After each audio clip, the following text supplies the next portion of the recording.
I'm on a quest to listen to every single Pokemon track in existence, and today I'm going to be doing just that. We're going to be listening to music from Pokemon games of all kinds today, starting with Route 216 from Pokemon Brilliant Diamond and Shiny Ruby. No, we're listening to the original versions, don't stress out, from the BDSM, from the regular original Pokemon Diamond and Pearl. Here we go. Wow.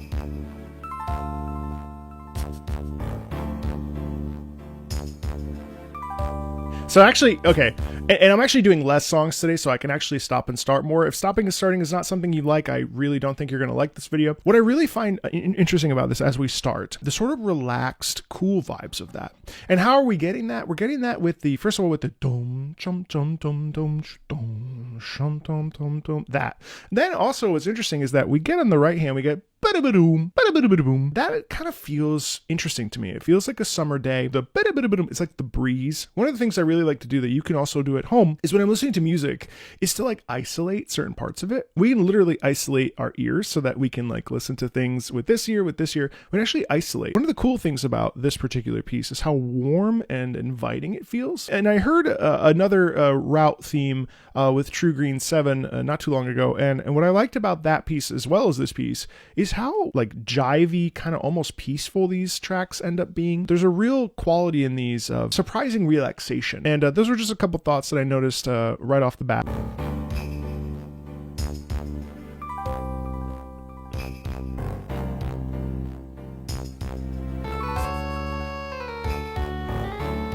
Wow.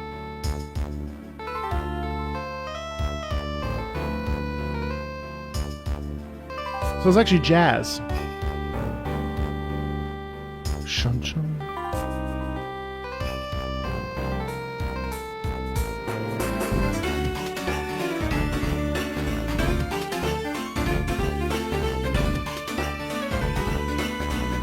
Wow.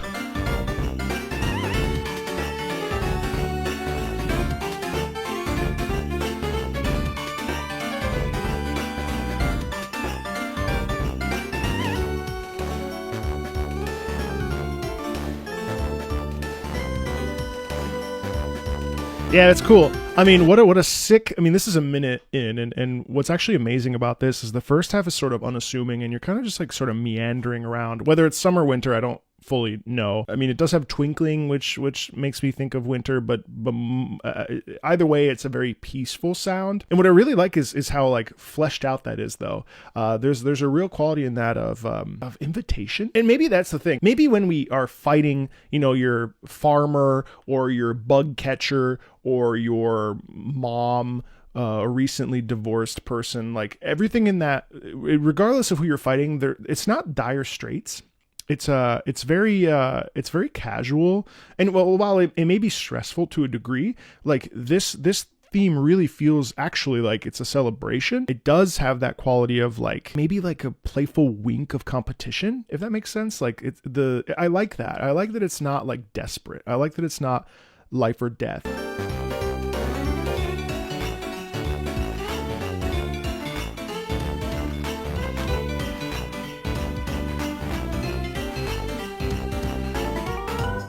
Oh man.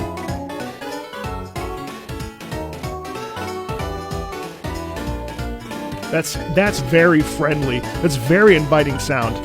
Yeah,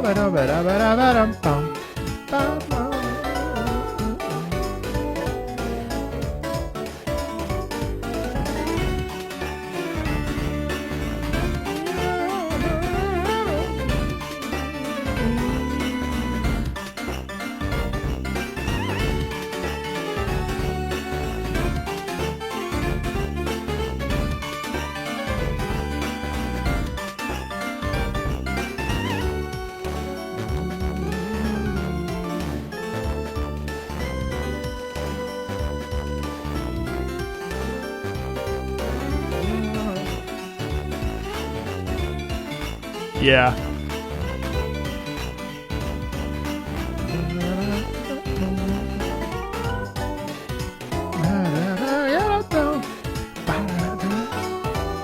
But do you hear how like this particular sound, let's call it like the jet. Oh my god, you hear my dog? She's like screaming bloody murder. You hear how the jazz sort of, let's call it a jazz piano just for the sake of argument, like that really is positive energy. I really like that because there's a bright, like I said, a bright quality in that, and also too, like it's just rhythmically it feels like a dance. And I feel like there's a celebratory aspect in that again I really didn't expect from a root theme, I guess. One of the things that's really interesting about music is that we can do two things.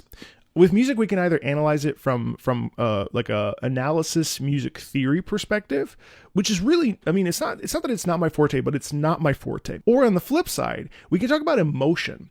And the thing about emotion that you have to understand is that actually emotion is the guiding force for a lot of compositions, because emotion and emoting is one of the like paramount important aspects of A, telling a story, and B, connecting with an audience. One of the things that we have most in common is the different emotions that we can experience. Now, emotions obviously are on a sort of chart, and the, you know, so you can be sad, you can be lugubrious, you can be, you know, lonely, you can have, you know, you can feel isolated, you can, you know, all those words serve a purpose to just indicate to us the various degrees of what we feel. But realistically, music is incredible because music takes emotion, whatever it is, positive or negative or what have you, all the shades of gray, and it kind of like lifts emotion up. And one of the coolest things to me about music is that it's incredibly emotional. Now, the things that I've just said to you could be incredibly obvious to you, but they could also not be. And the best part about it is that you can go home and you can listen to this music and you can interpret how that feels to you, and that's awesome.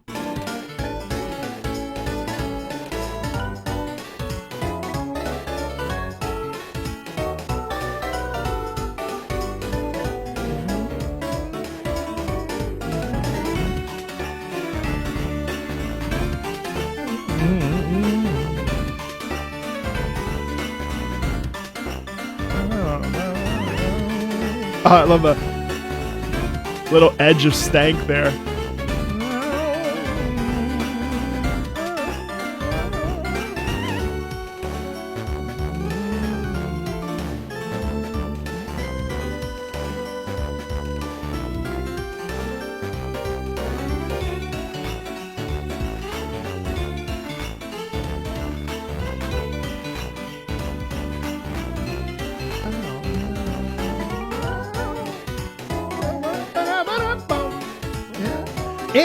And furthermore, the last thing I want to say about this, because I'm looking at a 9-minute recording. I don't think this is the entire sound, or this is certainly not looping yet. But one of the things that I find really interesting about this is how the different instruments actually elicit a different emotional response. Whether you have the sort of jazz piano or the actual piano component of that, each of those instruments represents a different thing when you combine it with rhythm.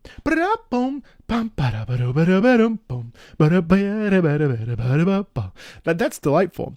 And apparently I've actually looped twice, and it's so much fun that you cannot tell. And it's so much fun that I almost don't want to stop, but I also can't listen to 9 minutes of this. It's an incredible piece, just because we have other things to listen to. I'm really, really impressed. And I think it's a really important thing to sort of celebrate how fun and bright and playful that is, and how that is like a little bit of a smile on a sunny or cold day. All right, let's check out Ghetsis battle theme. We're gonna do two versions. I probably won't talk about the USUM version. I just like saying that. I don't. What does that mean? Ultra Sun and Ultra Moon. Let's listen to Black and White's version. I'll skip Black and White 2. Maybe we'll do that another time. But let's check out Ghetsis. I assume this is a Pokemon trainer. He looks kind of funny. Let's check it out.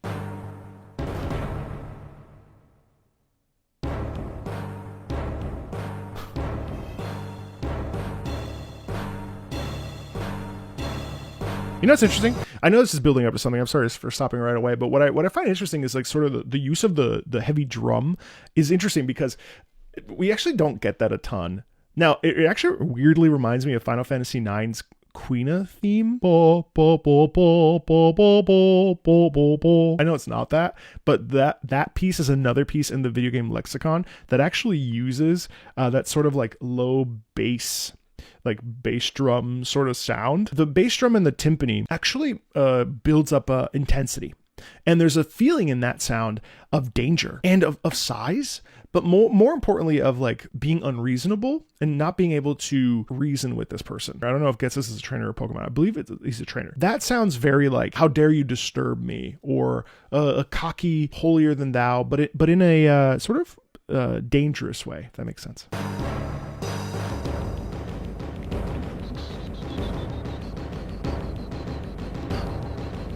Interesting build up here.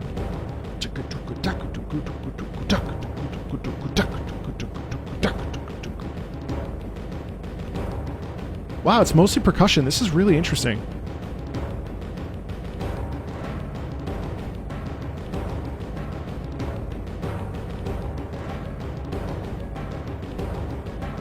Yeah, so I actually think that it's interesting. This is a 3-minute piece, and the first 44 seconds, or for really 40 seconds, are and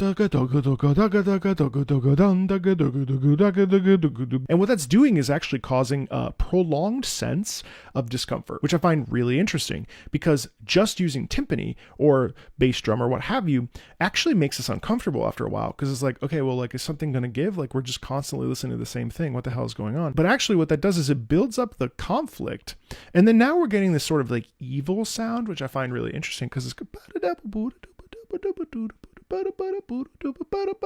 and that is like nefarious. It's not mischievous. It's like actually like kind of dangerous, like this, like almost like he's like from a different planet or something, you know what I mean?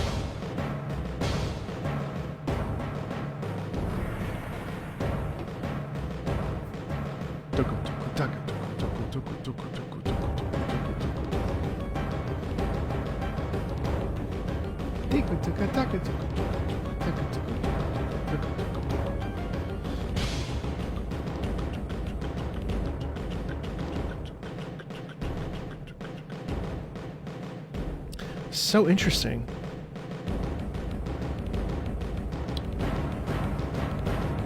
So we have a re-emphasis. Now we're picking up in volume. It's actually slightly faster, but it's definitely more rhythmic. It may not be faster, but... Oh, okay. Oh. Oh.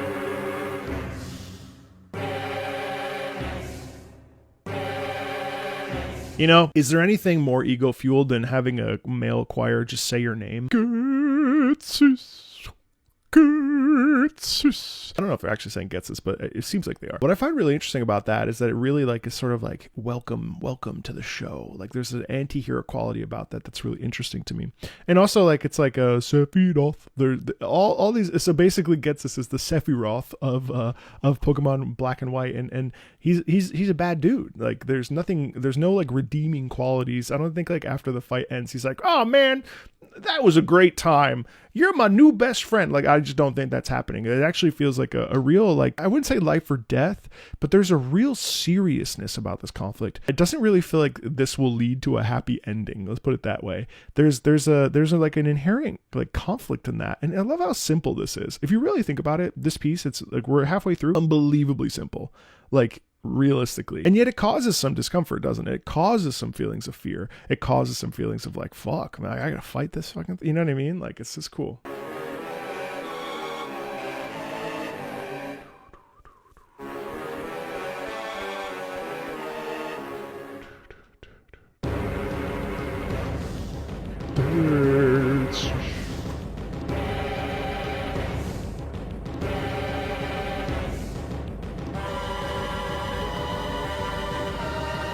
Wow.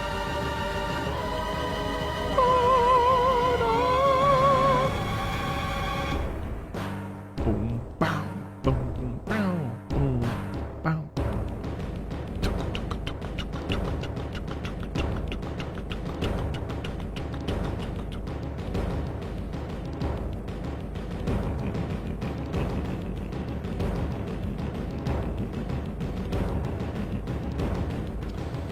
That's terrific. You know, it's simple. I definitely don't think it's one of these pieces that I'm gonna like hop on and like listen to while driving in the car. This reminds me quite a bit actually of some classical music. The second Viennese school, not exactly, because the second Viennese school is all about the 12-tone row and basically a bunch of random notes that don't sound good, but whatever. I'm not crazy about modern music, and I will not stand for the second Viennese school. But in this particular case, I like how this is really very much an evil person. When we think about music, usually there's some nuance.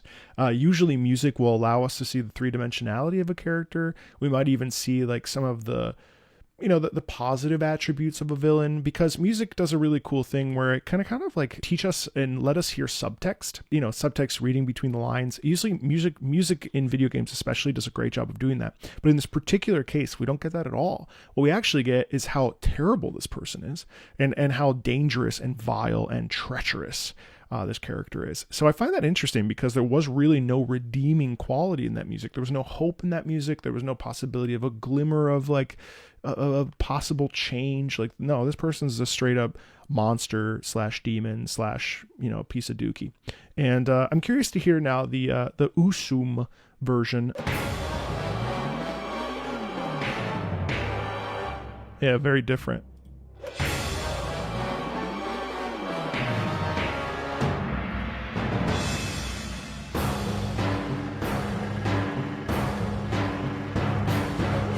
Wow, that's cool. It's cool to hear it in a more real sound.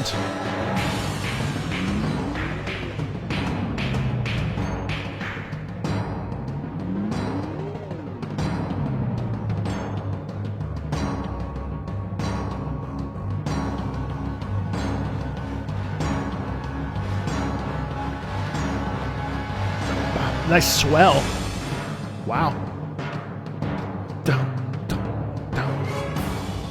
So you can hear the bass drum. And there's that twinkling sound.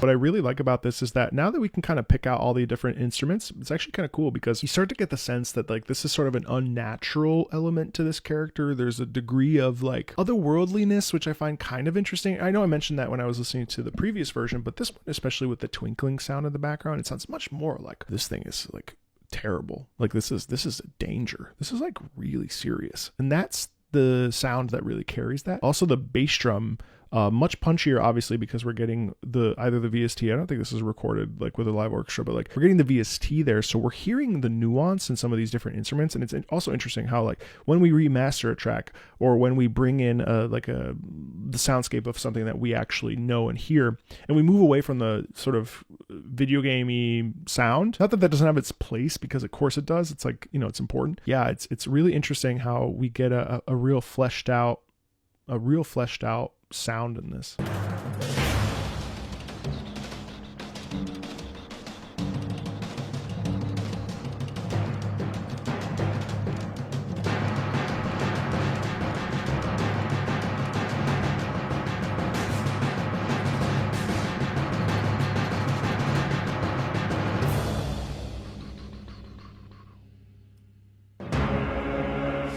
Whoa.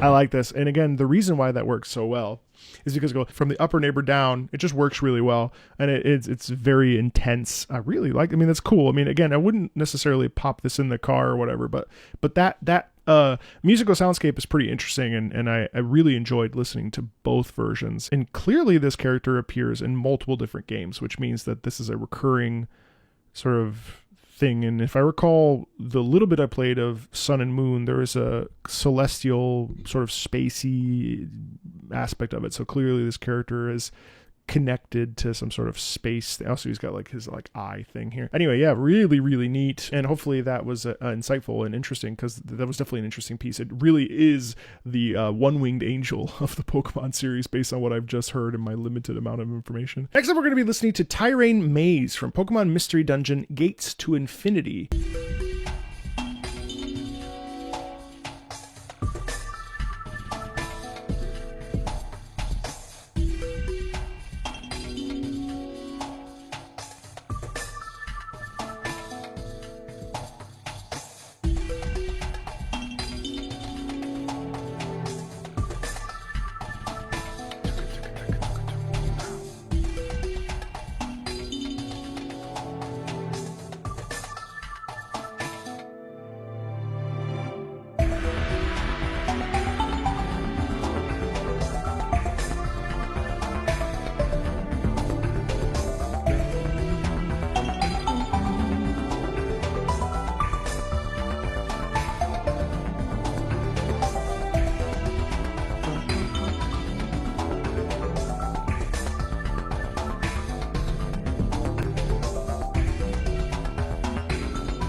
So it's interesting. The first half of this, so this is a 4-minute and 22-second piece, or at least this particular recording.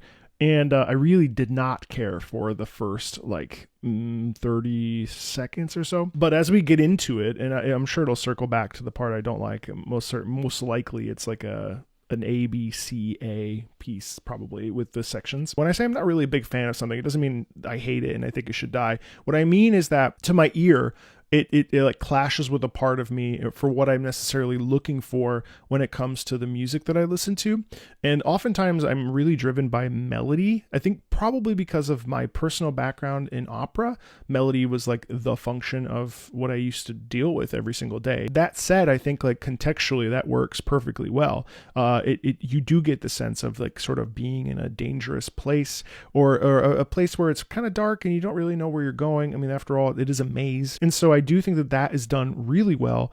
I really like the French horn section here in the corner right before it, where we did end up in a melodic pattern, and we were going somewhere, and it felt like we were actually like, kind of moving in a direction. There's also like a weird bit of like, I think maybe because of that like lower horn quality in that, there's a bit of a sound of hope, or a bit of a sound of like, okay, I gotta get up, I gotta move forward. And it feels less like sort of spacey, heady kind of, like, yeah, it's more focused, and I really appreciated that, this section where I stopped.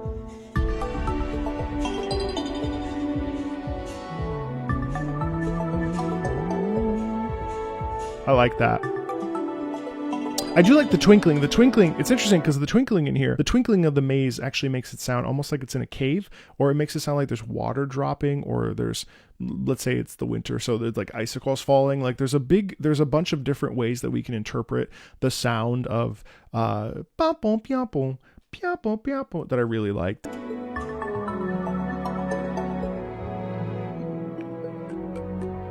That French horn in the background though is terrific. Just a little bit of like, yeah, it circles back, it repeats. I'm not crazy about this section. Also, the sort of like that chant thing is kind of odd to me. But it serves its purpose contextually.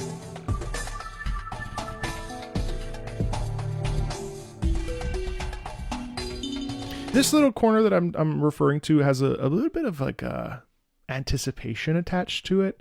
Like it's sort of like seeing something in the distance and saying like, let me go and you know, look for something. So I think like that really stands out to me. Again, it's so funny because like personal opinion, is it really relevant to the subject? Does it really matter if I like it? Not necessarily. What matters is like, what do we glean from the piece? This corner that I'm not crazy about actually does make me feel like, oh, I see something in the distance. I need to go that way, right? And that's the sound that kind of is carried there. Wow, wow. Because it also is like sort of short rhythmically. Boom, bum, boom, bum, wow, wow. That to me is like a looking sound or like a pointing or an indicating sound. Whereas the other section is much more like, I'm moving, I'm going. Oh, I bet you there's an exit. You know what I mean? Like that's what I like. I like it all kind of serves and fits its purpose.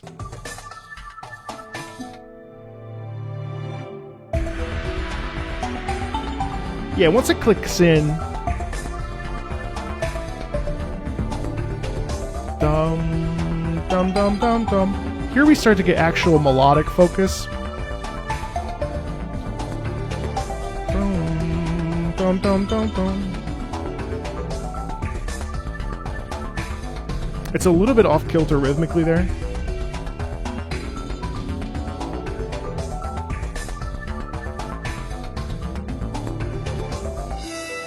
Yeah, I like this string section a lot.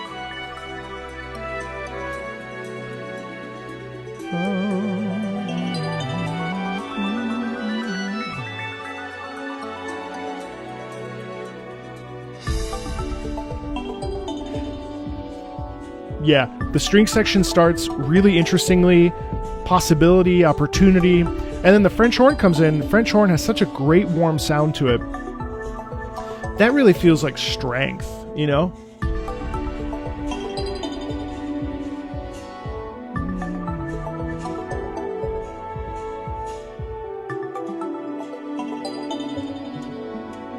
Ba ba ba ba ba ba ba.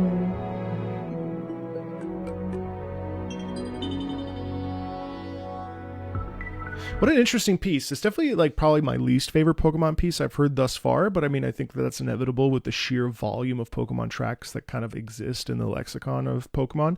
I don't think it's like bad or anything like that per se, but I do find it interesting how we can find redeeming qualities in something. And I bet you in context that works so perfectly anyway. So like we're listening to music in a vacuum. Why? Because it helps us like appreciate it in the game more. You know, I think it's a worthwhile pursuit to listen to things out of context, and in context, of course, but like listening to them out of context allows us to maybe pick them apart and isolate them a little bit better. In fact, the more I play games and then talk about their music, the more I struggle. Kind of like when you read a book that you've seen the movie of, like currently I'm reading Lord of the Rings and I cannot get Elijah Wood's face out of my mind when I'm reading about Frodo. That's not a problem, but it does sort of cut off the imagination a little bit. And it's very interesting for me to do this the other way. And it's more interesting for me to listen to the music first and then play the experience afterwards, because I'm kind of making my own suppositions about what something means, whereas the game is telling you what it means. And I find that this sort of exercise of listening to music and out of context and thinking about it is a really cool one, and one I suggest you do if you feel like, because I think there's a lot to glean from hearing things, and whether you like them or not. And the thing is, like, I might not like that, but then I actually might see Tyrian Maze in the game and be like, oh, that makes perfect sense. I love how this sounds. That happens all the time. But that's the cool thing, is that there's always opportunities to grow from listening to music in context and out. Let's check out Giratina from Pokemon Platinum. And this also looks like it got a remix, which could be interesting to listen to, but we'll see. Whoa.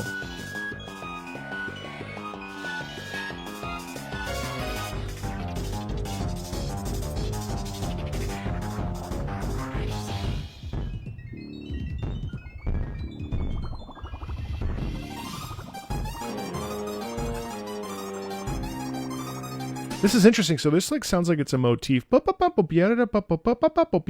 This actually does something. I know I stopped at like 30 to 20 seconds in, but what I think is really interesting about this particular piece is that this actually does something really fun, which is actually pulls away from music and leans into like a bit of a sound effect.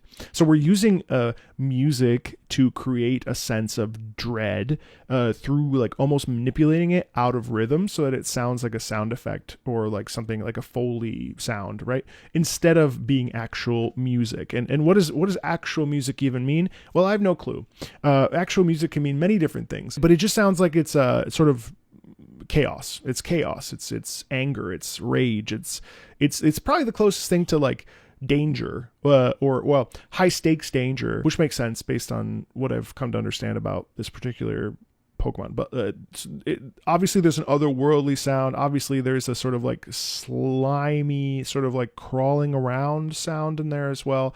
There's definitely a degree of someone called it danger noodle, and that's very right. Not my words, but very, very accurate musically as well. Also, I'm sorry. Also, it's incredibly cacophonous. The interesting thing is that we can't glom on to anything with that. If you isolate that, you've got the percussion, the like bass drum, and then you've got this.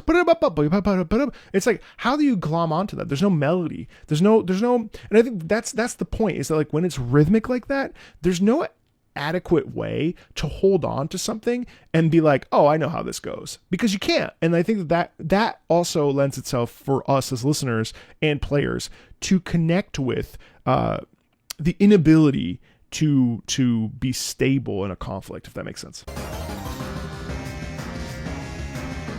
What? That's cool.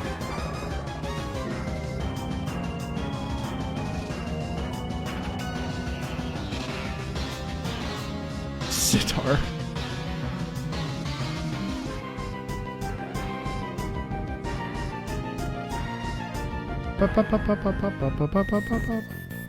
Slow down.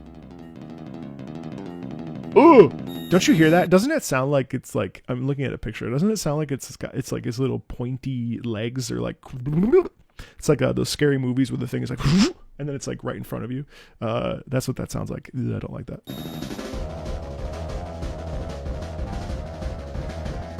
It's an angry little noodle, I'll tell you that much.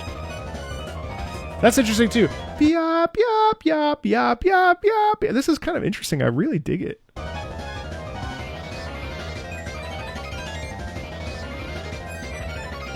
That's just...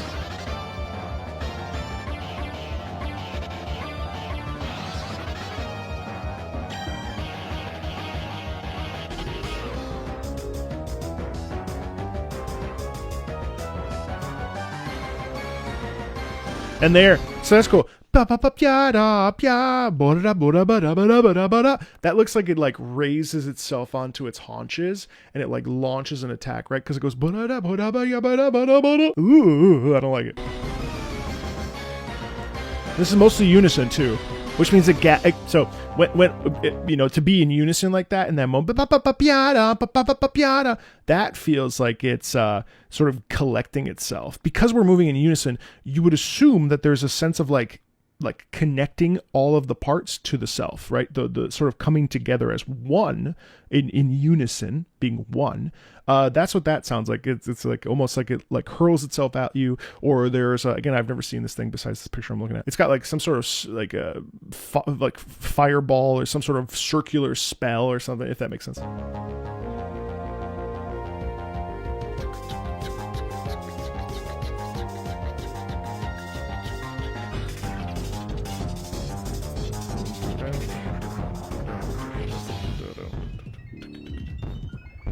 And this is interesting because then we pull all the sound out and it actually feels like the screen goes black. It actually feels like all of a sudden we're in like the shadow realm or something. You know what I mean? Like there's a quality in that of like when we pull the music away and we kind of pull the sheet or the rug from under us as players, suddenly we're left like basically with no sound. And it almost feels like we're in like the atmosphere or in space, because in space no one can hear you scream. That quality is that muffles it, kind of blocks it all out. So it's just you and Giratina.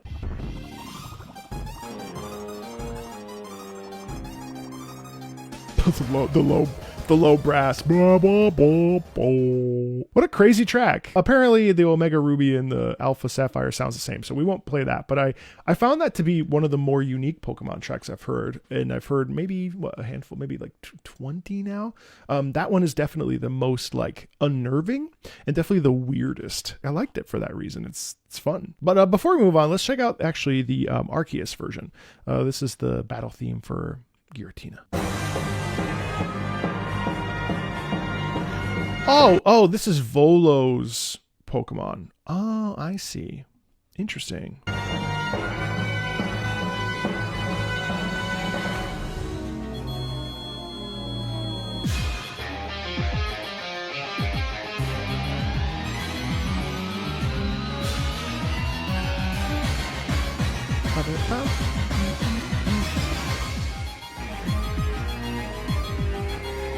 Oh, the heartbeat. That's cool.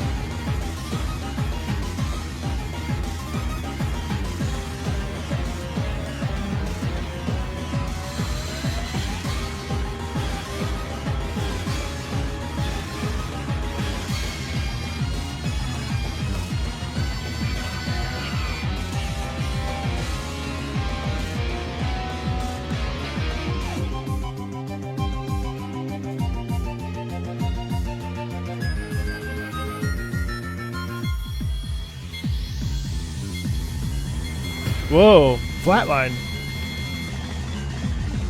Oh my god, this piano is insane.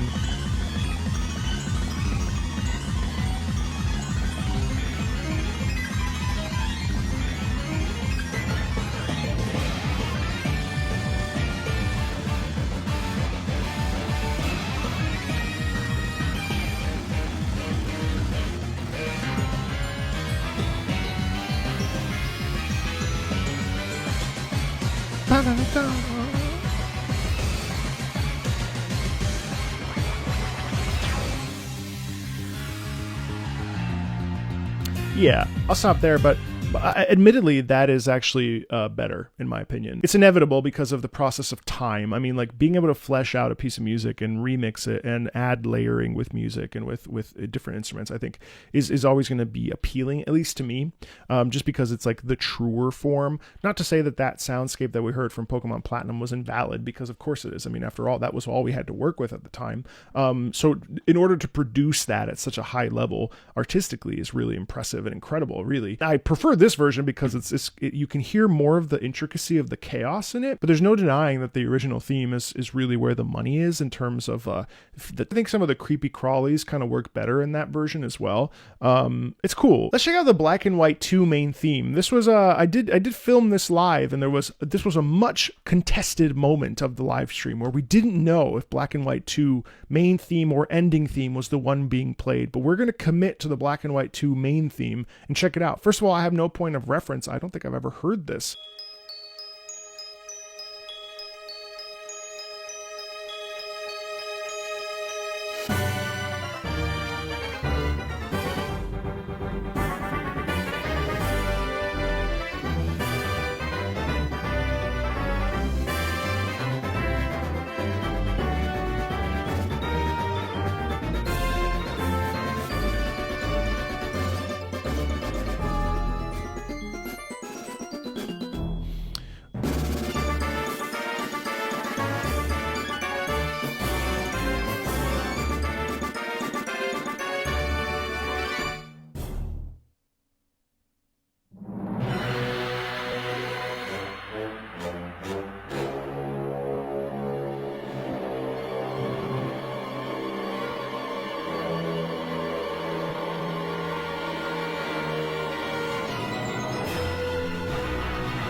That's actually awesome. I hadn't heard the Pokemon main theme since, well, honestly, probably, I mean, honestly, since I played Pokemon Red. So I mean, obviously the melody was really recognizable to me, but what I really liked about that was that like that sounded like a real orchestra. There's a body in that sound that's really cool. Also, like it's fun because when it starts, you get like sort of like the major players, and what I think of openings, why I think openings are so awesome is that they're like overtures. They set the tone of the piece.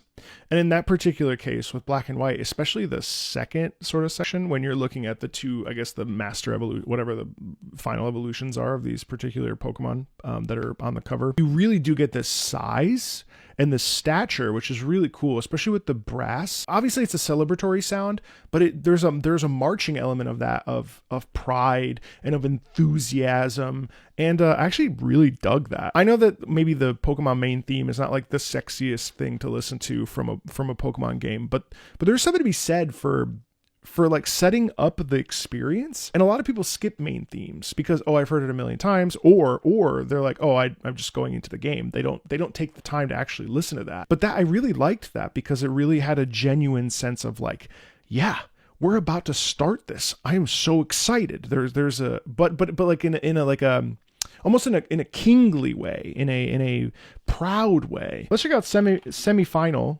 from Pokemon Colosseum. I was really intrigued for this because Pokemon Colosseum was a game that I desperately wanted to play on the GameCube. I couldn't because I didn't have a GameCube and we couldn't afford one. So I've actually never played Pokemon Colosseum, but I've always like sort of hoped and looked for a game that was similar to it in a modern time. Damn, slap bass.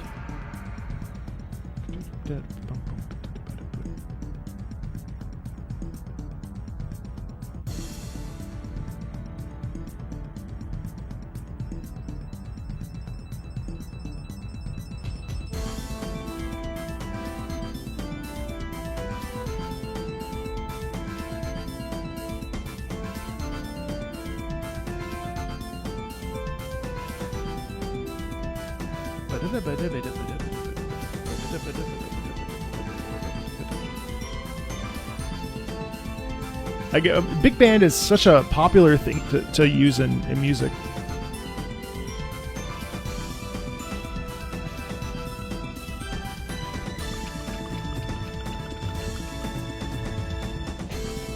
Cheer! That's awesome.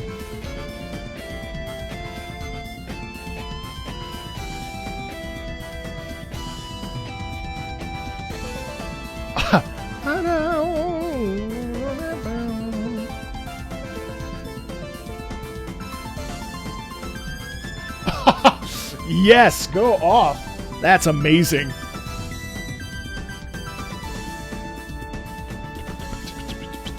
Let's like just take 10 seconds and talk about how cool that is. Obviously we have rhythm, we have movement, we have a fast tempo. What's really also fun is that we get a degree of like big band sound, but then it takes off with the electric guitar. And what's really cool to me about electric guitar is that it's an incredibly emotionally charged instrument. It produces a lot, and I think part of that is because of where it sits in the range. Also, like when it slides up, there's always a sense of like this sort of wail. It's a very human sound. I think that's why a lot of people really like electric guitar, and I think why it pops up a lot in video games as well is because it has that sort of like punch to it of a real emotional outcry. You know, this track is interesting because obviously semifinal, we're closing in on the finals of like a Pokemon tournament. It's like a huge deal, especially if you're like, let's say you're like a nobody startup who like just happened to like grind it out, and now you're literally in the semifinals of like at the Pokemon Colosseum. It's like a big to do, right? And so musically, we also get that sound. I think with the rhythm especially, and there's a really nice melody in there too. And I think that's what drives that sense of like, oh man, we can do this. Like we're so close to the finals. Like there's a little bit of desperation. There's a little bit of desperation, but there's also a sense of shoot. You know what I mean? Like, can I do this? Can I win this? I don't know, man. I hope I can. But that electric guitar is nasty. I love that. This. You hear this? That's like bubbling, right? Doesn't that feel like bubble? It's like, holy shit. You know, it's like a bunch of different emotions. For me, it's anxiety. It's like, oh, I don't know. But for you, it might be like, let's go, baby. I'm ready. You know what I mean? Like there's a bunch of different sounds and emotions that can come out of that. It's satisfying to listen to.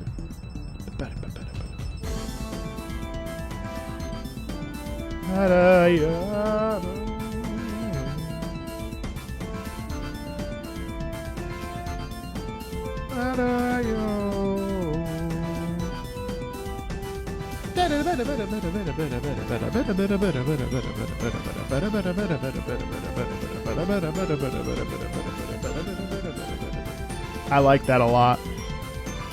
And I'll stop one more time and tell you that there's actually multiple places you can listen to. You can listen to the background. Right? You can listen to that.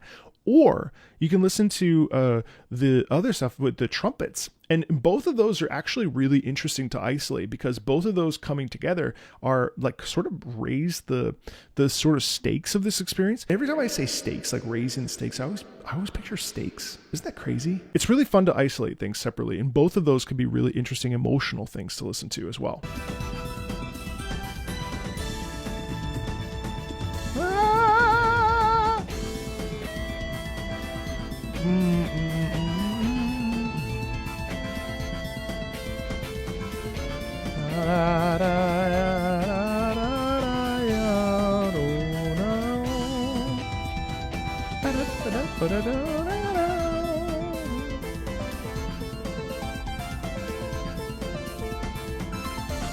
Man, that's great.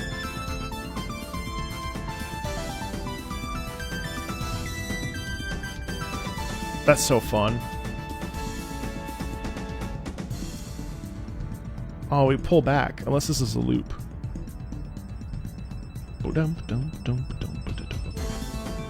Yeah, it's a loop.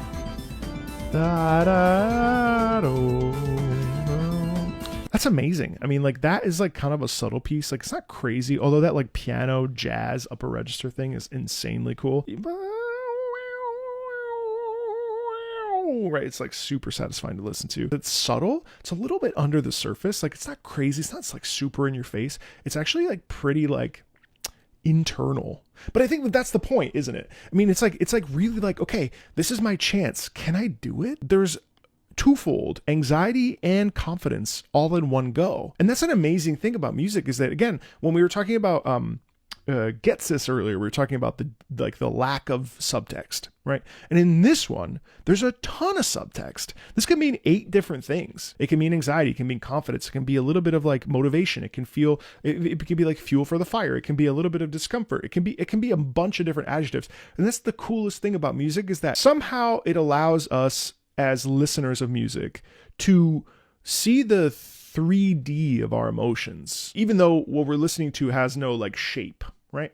Like, it has shape, but yes, you can annotate it and you can write it down. So then it actually has shape, right? And it has like, it's 2D. But in this particular instance, when we listen to music, it's really like a 3D experience. It like envelops us in our emotions if we're sensitive to it and can listen to it and allow it to take us to, you know, a different perspective. It's an amazing thing. What an awesome piece. That was so much fun. I really, really enjoyed that. Next up, we're going to listen to Eterna Forest from Pokemon Platinum. We're going to listen to multiple different versions.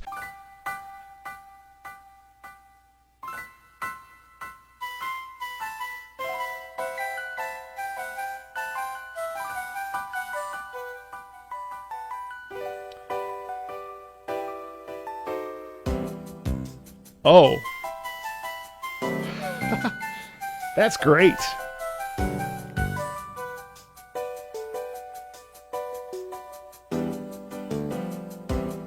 Oh, I like that.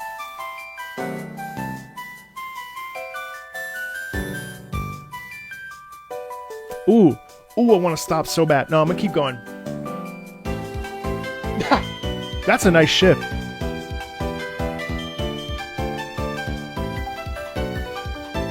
Yeah. Wow, that's really good.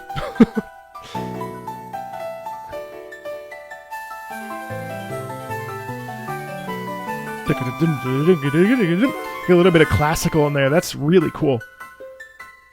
And this is a loop. Wow, that's really short. That's a minute long. I love this open space in there. You get like the sense of space, right? Isn't that cool? I mean, like such a fun musical trick to like get a sense of space in there, right? First of all. Second of all, let me just, it's a variation on the loop. Noted. I'm gonna keep going. Check this out.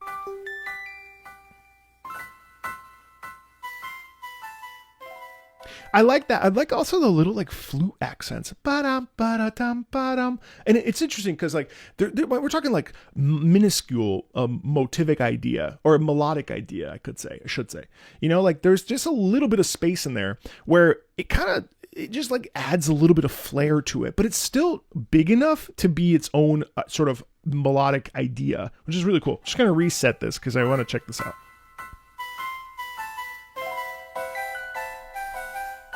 Also, that's out of meter. That's also really fun because that's out of meter. And so the flute ends up sounding like its own little instrument. And actually, if you really, really want to go there, like visually, the flute actually feels to me like it's a Pokemon. And so we get the like distant forest, right?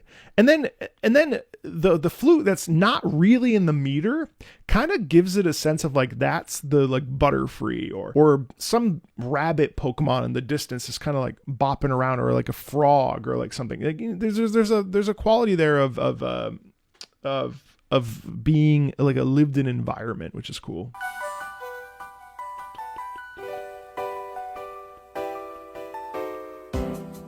But this comes out of nowhere. This drop actually is delightful. That's so much fun.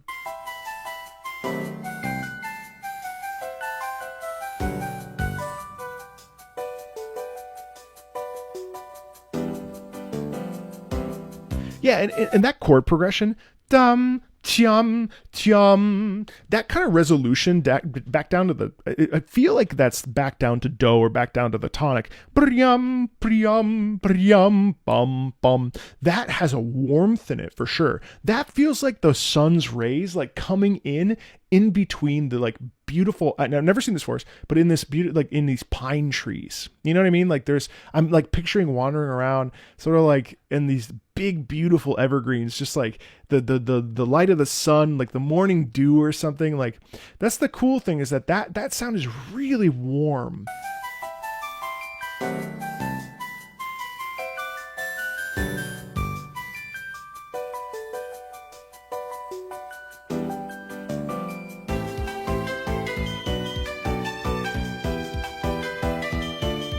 And then like this is the power of melody to me, because in this particular section, this really feels like seeing a friend and be like, oh my God, it's you. Holy crap. I thought we'd be lost in this forest, you know,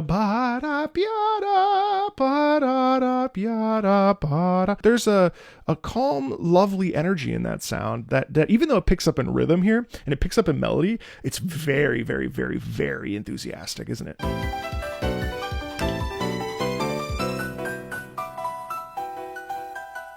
It pulls away.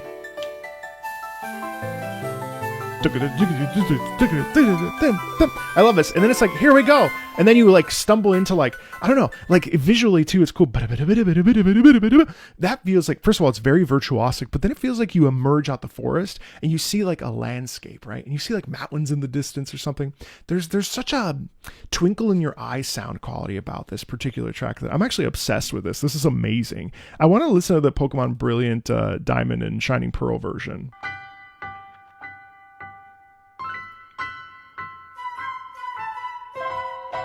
Yeah, even more that sounds like bugs buzzing, doesn't it? Or like bees buzzing or something. That much more insectual.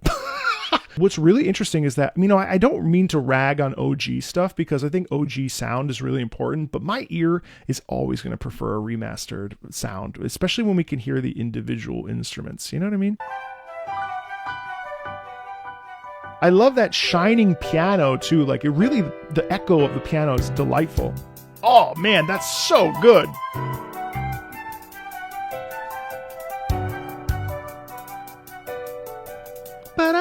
Oh, great echo.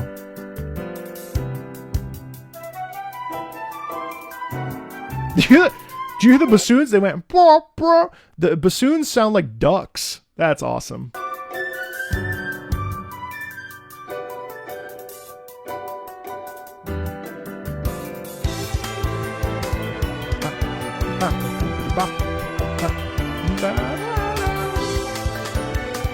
That's so good.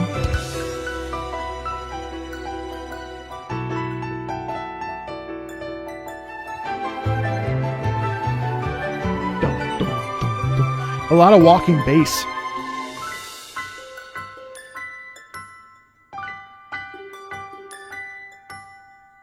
Man, that's amazing.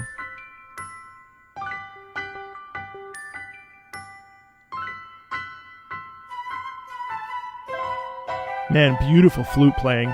Beautiful flute sound there. Especially because we rarely hear flutes in like an ensemble situation where there's multiple of them.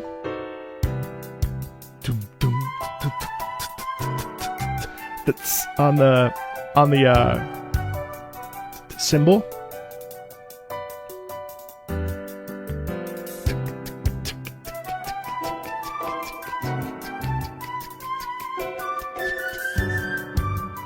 That's so great. It's so warm.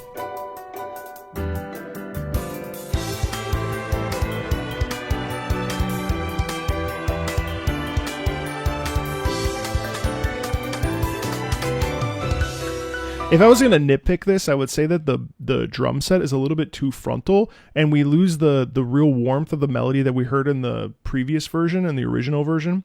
We lose a little bit of the like sort of playful joy in that version to this drum set being front. So that's a complaint I have, I would say. So that actually is kind of my favorite corner of this piece. So I'm a little bit bummed that it's not quite as equal or that the drum set is too far forward. But that being said, I'd like to check out the Legends Arceus version of this too.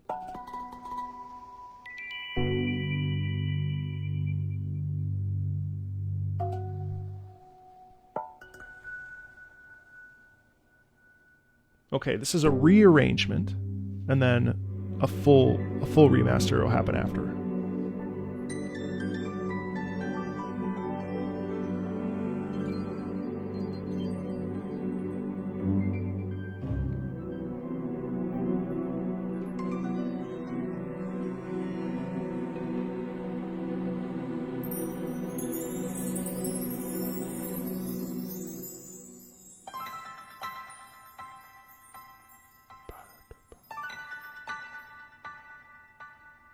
It's definitely a different soundscape for sure. You know, these chords, like for all three versions, these chords are really cool because they kind of are like really good at setting it up. Like, don't you find that? Like, priyam, priyam, priyam. Like, let's talk about nostalgia bait really quick. Something that's really interesting to me is that if you heard this for the first time after like having played all these games, let's say you're a massive Pokemon fan and you hear this for the first time, yeah, it will make you cry. Because there's something about that you're going to instantly recognize those chords, those arpeggiations, those rolled chords, right? Briyam, briyam, briyam. That's such a great device for nostalgia. I think also too, it really helps that there's like an ethereal quality of those chords regardless. So that's going to like move us if we hear it for the first time in a long time. Or if we have like really deep memories of it. And it's interesting because I think part of that is because of the silence and space that those chords provide, which is also really a cool thing, isn't it? So it's like a two-pronged thing that's, I think, really cool.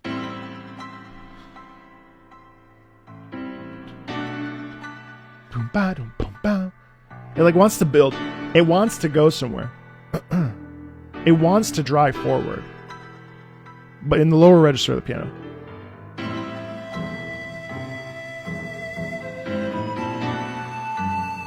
Huh.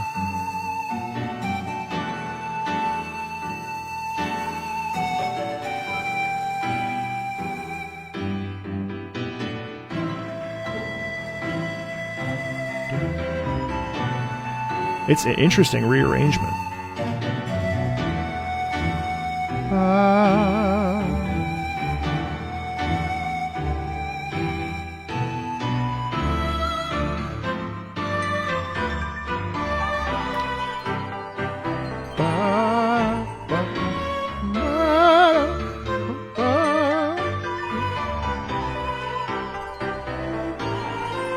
Mind you, another point worth mentioning is that if I recall correctly, well, I know this actually because I did play a little bit of Legends Arceus. This Legends Arceus takes place like what, 1,000 years before, hundreds of millions of years, 1,800 years before Diamond and Pearl, right? Or Platinum, Diamond and Platinum. So the idea of like 200 years. So the idea of being like walking into a place and hearing the same sound is an amazing thing musically, right? And I think that that's worth pointing out too, that musically, that's motivic writing. You know, like that's awesome. That's the power of a leitmotif. And a leitmotif was a term coined, not coined, but used most frequently by Richard Wagner. And Wagner's idea was to include musical, essentially nouns for places, people, and things. And so to have, you think of like where the gods reside, Valhalla, the bridge to Valhalla, you know, there's the sound of fire, all these like things have leitmotifs, you know, the Rhine maidens and Das Rheingold, those maidens come back at the end and they start the opera and they have the same motivic writing so that you know instantly what those people singing are. The giants have motivic ideas written for them as they march their way into interact with the gods and Wotan and Loge and Fro. This is a prime example of a motivic musical idea and a leitmotif. Not only that, but we take it a step further and we rearrange it to sound, well, obviously in the soundscape of Legends Arceus, which is a different soundscape, but also it allows us to be in that memory of what we heard back when we played Diamond and Platinum and Pearl and whatever, right? So that's really cool. Motivic writing like that really is an emotional connector. And I think that should not be understated. And it's excellent.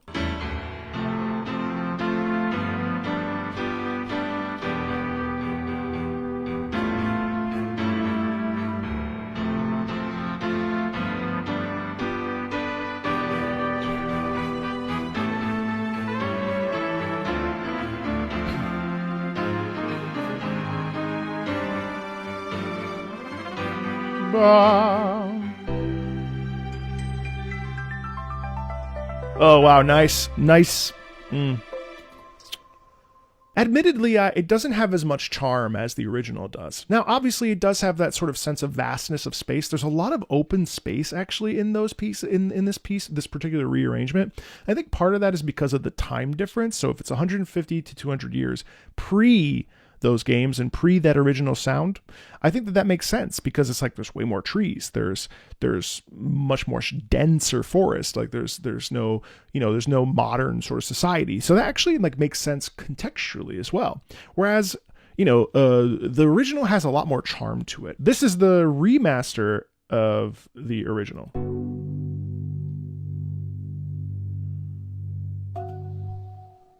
A lot of space in that sound. It's interesting. More sustained.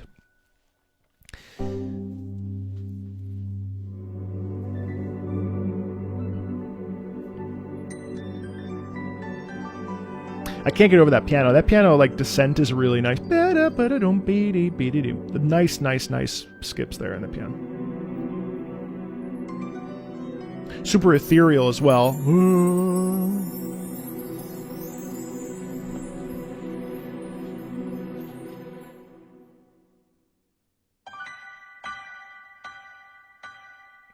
More atmosphere with the space there.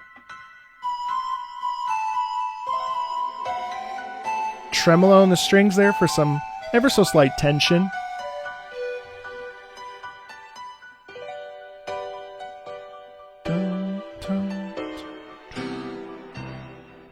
I like the lower register in the piano.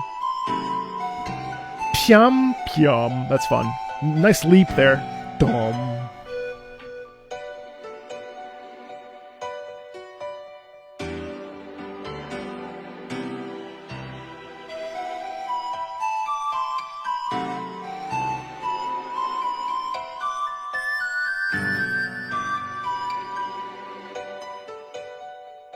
I'm missing a little bit of the zhuzh.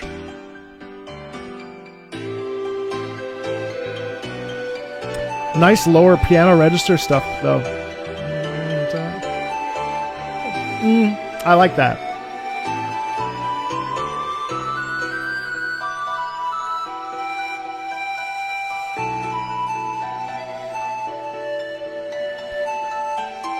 It's warmer.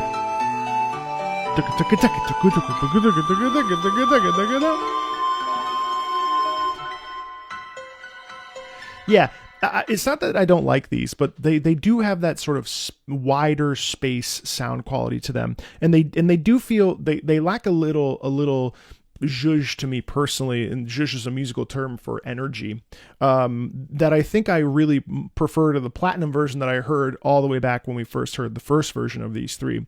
I like them. Don't get me wrong. I'm not saying they're like shit or anything. They're not. They're all really interesting. But I think for me, the brightness of that warmth and the sort of movement that we have in the original version actually is delightful. And I actually think that of the three that I listened to, that first version is definitely my favorite. We only got to 7 tracks today, but the goal was to really dive in and be able to deep dive into some of these pieces. I hope you enjoyed it. That also leaves us more room for a lot more Pokemon analysis, and there certainly will be a lot more of it on the channel. I'm really looking forward to more. It's been delightful to experience this with you, and I hope you had a good time. Thanks a ton, and I'll see everybody later.